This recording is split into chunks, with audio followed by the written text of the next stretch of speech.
26 students were interviewed to find out what they want to become in the future. Their responses are given in the following table. சரியா?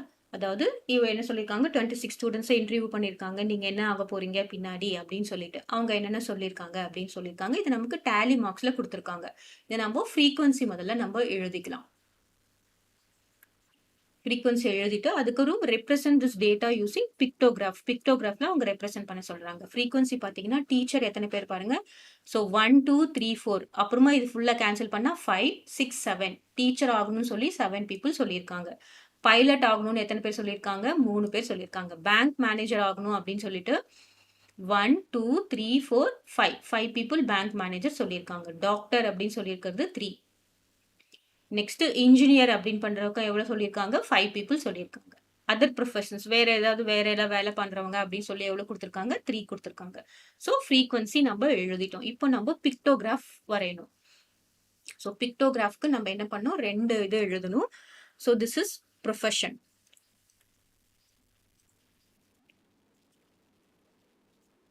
இங்க வந்து பாத்தீங்கன்னா number of students are நம்ம students மட்டும் எழுதினாலும் சரி, number of students.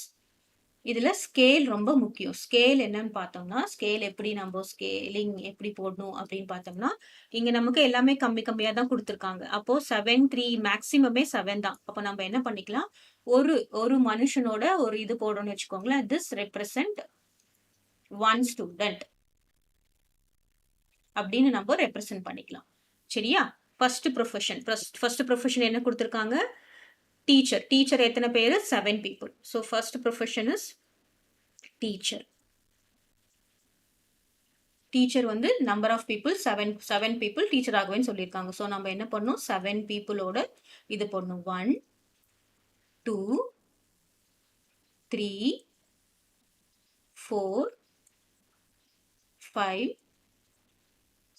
6 7. சரியா? Next second profession என்ன கொடுத்துருக்காங்க அப்படின்னு பார்த்தோம்னா பைலட். பைலட் எவ்வளவு கொடுத்துருக்காங்க? 3 people தான் கொடுத்துருக்காங்க. ஸோ பைலட்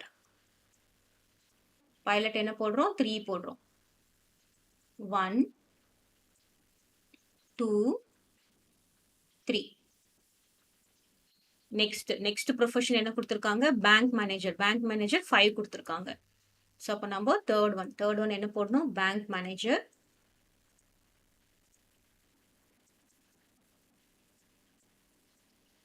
பேங்க் மேனேஜர் 5 கொடுத்துருக்காங்க. 1 2 3 4 5. ஓகேவா? நெக்ஸ்ட் ஃபோர்த் ஒன் என்ன கொடுத்துருக்காங்க? டாக்டர். டாக்டர் எத்தனை பேர்? 3 பேர் சொல்லியிருக்காங்க. ஸோ டாக்டர் பார்த்தீங்கன்னா 1 2 3. சரியா? அடுத்ததா டாக்டர். இன்ஜினியர் எவ்வளவு சொல்லியிருக்காங்க? 5 பேர் சொல்லியிருக்காங்க.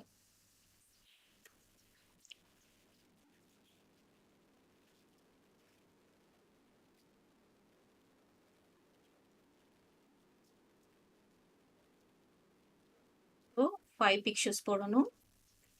1 2 3 4 5 பிக்சர்ஸ் போட்டாச்சு. நெக்ஸ்ட் சிக்ஸ்த் ஒன் என்ன கொடுத்துருக்காங்க? அதர் ப்ரொஃபஷன்ஸ் 3 பேர் சொல்லியிருக்காங்க. Other profession. ஸோ 3 போடலாம். 1 2 3. சரியா? இப்போ எல்லாத்தையும் நம்ம ஆட் பண்ணி பார்க்கலாமா? 1 2 3 4 5 6 7. இது எவ்வளவு வந்திருக்கு? 7 3 5 3. இது 5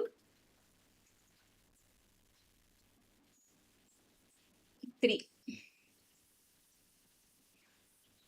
ஸோ இது எல்லாத்தையும் ஆட் பண்ணா நமக்கு என்ன வரும் பாருங்க? 7 + 3 10. 10 + 5 is 15. அப்புறம் இது 20 26. டோட்டலா 26 ஸ்டூடெண்ட்ஸ் வந்தாச்சா? ஸோ ஒரு பிக்சர் ஒரு மனுஷனோட பிக்சர் வந்து ஒரு ஸ்டூடெண்ட் அப்படின்னும் போது ஸ்கேல் ரொம்ப இம்பார்ட்டண்டா எழுதணும். ஸோ ப்ரொஃபஷன் இதுதான். This is a way to represent the pictograph. Okay.